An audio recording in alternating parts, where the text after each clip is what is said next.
कि हाल में हमने एक पुरस्कार नीति घोषित की, जैसा आप लोगों को पता है, और पुरस्कार नीति के बारे में महत्वपूर्ण बिंदु मैं आपके सामने रखना चाह रहा हूँ, जिसमें फरार अपराधियों उग्रवादियों की गिरफ्तारी, महत्वपूर्ण कांडों के उद्भेदन, गुमशुदा व्यक्तियों की बरामदगी में सूचना देने वाले सहयोग करने के लिए पुरस्कार घोषित करने की नीति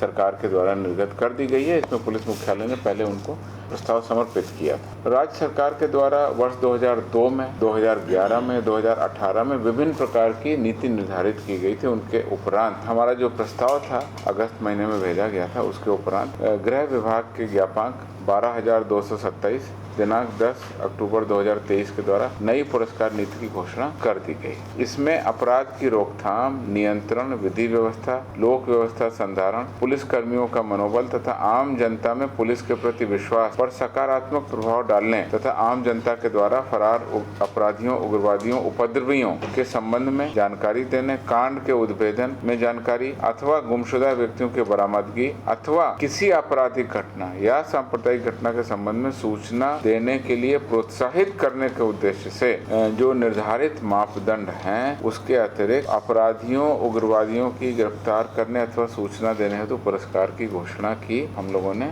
नीति बनाई। इस मामले में हम लोगों ने कुछ मापदंड तय किए हैं, जैसे उग्रवादी संगठन के संबंध में उग्रवादी मामले के अंतर्गत कांड दर्ज हुआ हो, 7 या 7 वर्ष से अधिक सजा वाले 2 या 2 से अधिक कांडों में वांछित अपराधी हो, महिलाओं एवं बच्चों के विरुद्ध अपराध में वांछित अपराधी हो, माननीय न्यायालय द्वारा निर्देशित या जो मॉनिटर कांड है उसमें कोई वांछित अपराधी हो, बालू के अवैध कारोबार में लिप्त वांछित अभियुक्त हो, सांप्रदायिक तनाव, हिंसा, विधि व्यवस्था भंग करने के मामले में वांछित हो, या गुमशुदा व्यक्ति के बरामदगी पर हम लोगों को इनाम घोषित करने की शक्ति दी गई। तो इस प्रकार से कांडों की जो प्रकृति है या अपराधी के फरार रहने से कहीं पर लोक व्यवस्था पर प्रभाव पड़ रहा है, तो उसके अनुसार हम लोग पुरस्कार घोषित कर सकते हैं, रिवॉर्ड घोषित कर सकते हैं, जिसको कहते हैं इनामी अपराध। तो इनाम घोषणा के संबंध में ये है। इसमें पहले की जो शक्तियां थी उनको बढ़ा दिया गया है। 3 लाख रुपए तक की पुरस्कार की राशि घोषित करने के लिए पुलिस महानिदेशक बिहार को सक्षम है रहेंगे। 3 लाख रुपए से अधिक की राशि की घोषणा करने के लिए प्रस्ताव गृह विभाग के द्वारा अनुमोदित किया जाएगा। 1 लाख रुपए तक की राशि घोषित करने के लिए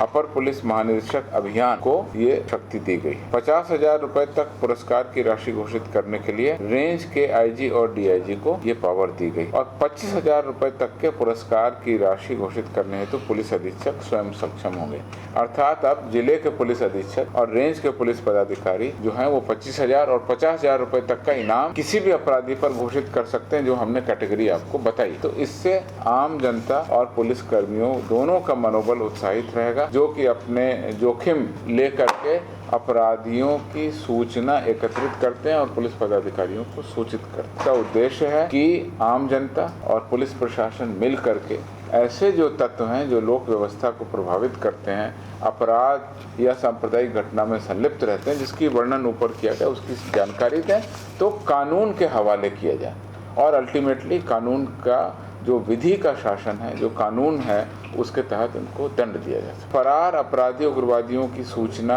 या सहयोग करने वाले पुरस्कार के हकदार, अगर 1 से अधिक व्यक्तियों ने सूचना दी है किसी एक मामले में, तो पुरस्कार की राशि सभी के बीच हम लोग वितरित कर दें। 1 लाख की अधिक की अगर कोई मामला आता है तो फिर 3 एडीजीज की कमेटी है, जिसमें अपर पुलिस महानिदेशक अभियान भी रहेंगे और स्पेशल ब्रांच के भी रहेंगे, और उसके बाद डीजीपी उसका निर्णय लेंगे और 3 लाख रुपए तक इनाम घोषित